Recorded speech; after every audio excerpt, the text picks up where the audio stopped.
Good morning, good afternoon, good evening, and good night, wherever you're joining me today. My name is Obioramba Iboweze, reaching you from Nkolo Mahadum Wisdom University.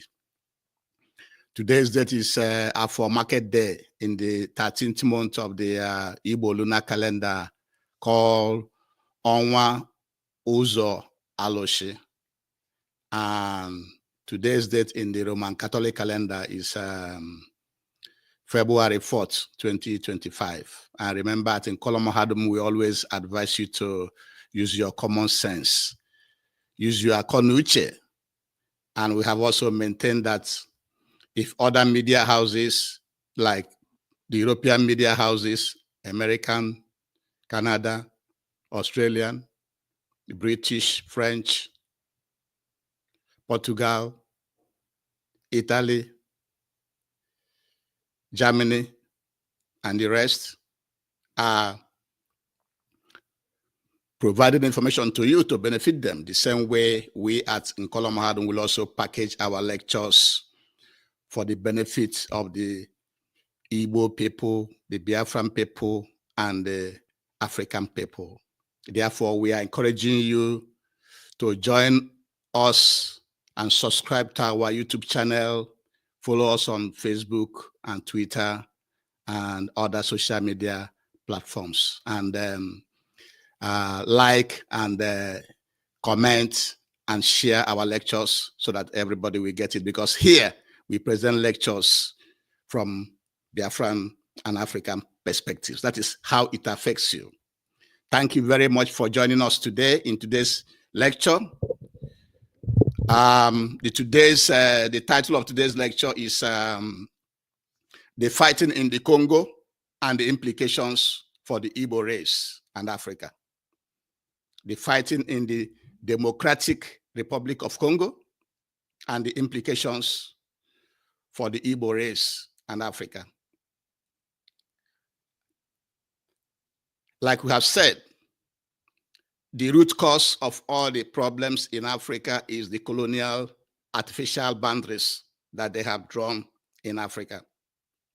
And you remember that after the scramble means scramble of Africa. When you hear scramble of Africa, it means where the Europeans are fighting Africans to colonize, take their land by force. That is the scramble. And then after which they went to Berlin in Germany in 1884, between 1884 to 1885, to divide Africa to themselves. That division created a lot of problems in our land, where nations are put together, people are forced together, others are divided out of the artificial boundaries, and so on and so forth. And now to give you the information about the Democratic Republic of Congo. Remember, they call it Democratic Republic of Congo. It is democratic. You see every day there's killings, there is child abuse and killings. There's war in the democratic. That's the word they use to deceive Africans. There's no true democracy in Africa. The landmass of the Democratic Republic of Congo is 2,345,409 square kilometers squared. 2,345,409 kilometers squared, or 905,567 square miles. And the Democratic Republic of Congo is the second largest in land mass in Africa after Algeria. Algeria is number one. The Democratic Republic of Congo is the second largest and the 11th largest in Africa. So it's a very, very big country, very, very, very large. And they have boundary with Congo, with the one they call Republic of Congo. You know, the one that they are fighting in right now is the Democratic Republic of Congo. But there's another one which has border with them as a result of that colonial artificial boundary, which they call Republic of Congo, and also Central African Republic, South Sudan, Uganda, Rwanda, Burundi, Tanzania, Zambia, Angola, South and South Atlantic Ocean. These are the boundaries, the borders with the Democratic Republic of Congo. Remember, all these artificial boundaries and all these names I'm calling now were given by the colonial masters. They were not given by Africans except a few. And these colonial boundaries, according to Patrick Lumumba, he said that even in the African Union, it was once tabled that Africans should draw their own natural boundaries, but the African Union leaders turned that down, which in Colum had felt that is a very wrong decision by those leaders in the African Union. So all the artificial boundaries and all these countries that I mentioned that has bordered with DRC, Democratic Republic of Congo is also called DRC. They are all made up by the colonizers, by the oppressors, and that's what you should know. Now, how did the M3 rebels started? The M23 rebellion was an armed conflict in North Kivu, in the north side of Kivu of the Democratic Republic of Congo, between March 23 movements and the government forces. So M23 means March 23 movement. That's what it means. So it was an armed conflict in North Kivu, Democratic Republic of Congo, between March 23 movement and the government forces between 4th April 2012 and November 7th, 2013. That armed conflict ended and the M13 surrendered in Uganda. Now, which people made up the M23 rebels? Why are they still fighting? The people that made up the M23 rebels are mainly Tutsis. You know, that's why we at Nkola Mahadum have been telling you that the problem of Africa is the colonial boundaries. When they divided, when they carved out the country of Rwanda and Congo, they separated families, the Tutsis.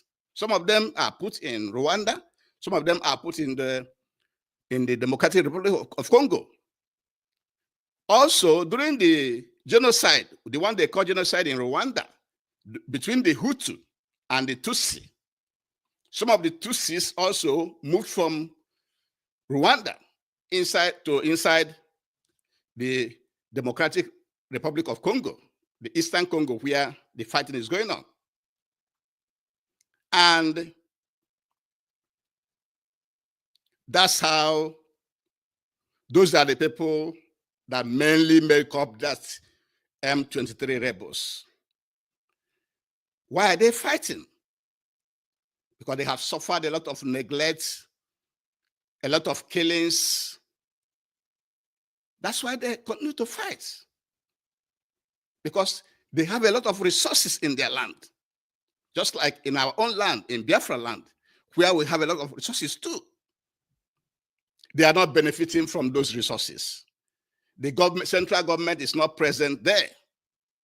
So the experience in that Eastern Congo is similar to what we are experiencing in Biafra land, in our own land. Lack of federal government presence, lack of killings, every time killings of people, just like the recent killing in Ebonyi State. and the continuous killing of our people. The same thing going on in Eastern Congo.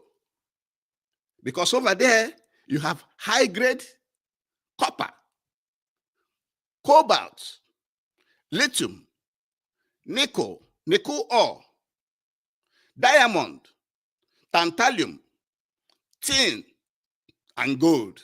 You have all this in abundance over there. The people are not benefiting. And that's why the M rebels continue to fight to assert their right to their own land, to control their resources.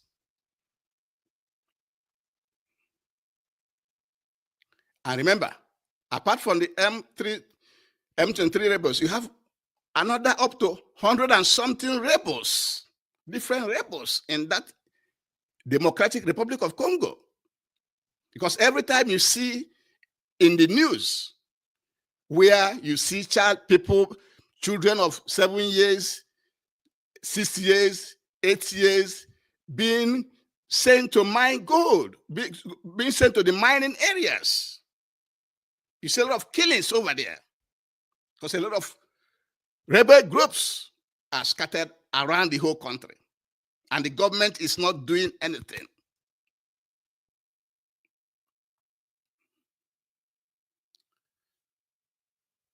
So we have let you know that the major problem we have in the Democratic Republic of Congo is the colonial boundaries drawn in by colonial masters in 1884 and 1885 in Berlin, Germany, where they divided people, put people that are not supposed to be together, and divided families away from themselves. And so also you have imposition of leaders on our people. And now the current leader who is imposed on the people is Felix Tshisekedi. Felix Tshisekedi is an imposed leader on the people of the Democratic Republic of Congo. That's why he's powerless. That's why we have encouraged so many foreign companies to come into DRC, Democratic Republic of Congo, to be mining all the resources there without benefiting the people. Also, you saw the mercenaries. Could you imagine that such mercenaries were even allowed to escape? People that have been in the country killing your people, and you allow them to escape. You see many of them from Romania. They were leaving the country after the M23 rebels have conquered the city of Goma. And so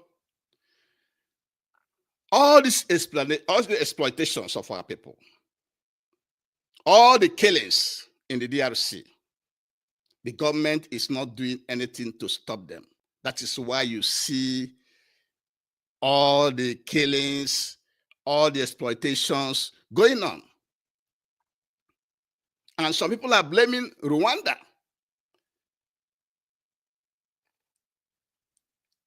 You can blame Rwanda all you can, but Rwanda is trying its best to protect the Tutsi people. Rwanda is trying to protect the Tutsi people because he himself knows what is going on around their area. And now, when you transpolate all this information that we have given you today to the condition of the Igbo man in the land where we found ourselves. Remember, the Igbo people have been killed since 1945 up to today. Even the last killing, the recent killing in Ebonyi State. We don't have anybody to come for us. Nobody to come to protect us. Just like the Rwandans came for the Tutsis in the eastern region of the DRC, just like the Russians came to the assistance of the people in the Donetsk region of Ukraine when they were being marginalized and killed. Just like the Americans are coming to assist the Israelis each time they have wars. We, the Igbos, we, the Biafran people, we don't have anybody to come to help us. We don't have anybody. That's why we are being killed. That's why all the oil wells we have in our land, how many of us, how many of our people have oil wells? How many of people are benefiting? Look at Ogoni land. The cleanup there is still pending, even though the government just promised to do it, but it's been pending for years. We don't have nobody speaking for us. Not even our politicians, not even our leaders. A young man was killed in Imo State, just killed like that. One was being dragged with a motorbike the other day. I don't hear any of the Igbo leaders speaking up for us. And that is why we titled this lecture, The Fighting in the Congo and the Implications for the Igbo Race and Africa. And before we continue, we would please beg you again to please subscribe to our YouTube channel, join us, follow us on Facebook and Twitter, like our lectures, comment, and then share it to everybody to understand what is going on. That the people of the Eastern Congo are suffering the same thing that we are suffering in our land, where we have the resources, where the foreign companies are the ones coming and exploiting the resources without benefiting the people, where we are being killed without anybody coming to help us, without our leaders speaking up. We share the same fate with the Eastern people of the Congo. That is one thing we at Colonial want you to understand today. Because when you hear these things happening, when you transpolate it, when you bring it back home, you will also see that what is happening in the Eastern region of Democratic Republic of Congo is also happening in our land. And because we want to be keeping everything short in this lecture, what we are saying is that what is going on in the Congo, the root cause is the colonial artificial boundaries that put people together that are supposed to be together and divided others. The division of the Tutsi people living in both Rwanda and the eastern part of Congo is the problem. That is the major problem. And then continuous imposition of leaders, exploitation by foreign companies, even bringing in mercenaries to fight wars, creating so many rebel groups to be killing our people just for the resources. And the world will keep quiet. African Union will keep quiet. The politicians will keep quiet. The country leaders will keep quiet. That is the mess we find ourselves. And what you see going on in the Eastern Democratic Republic of Congo is also going on in our land. Therefore, wake up, my people. Wake up so that we can be free from colonial exploitation, strangulation, impoverishment, killings, manipulations, misinformation, miseducation, and so on and so forth. And with this, we shall be bringing today's lecture to an end. Thank you very much for joining us today, and have a very, very good day. Thank you very much. Bye-bye.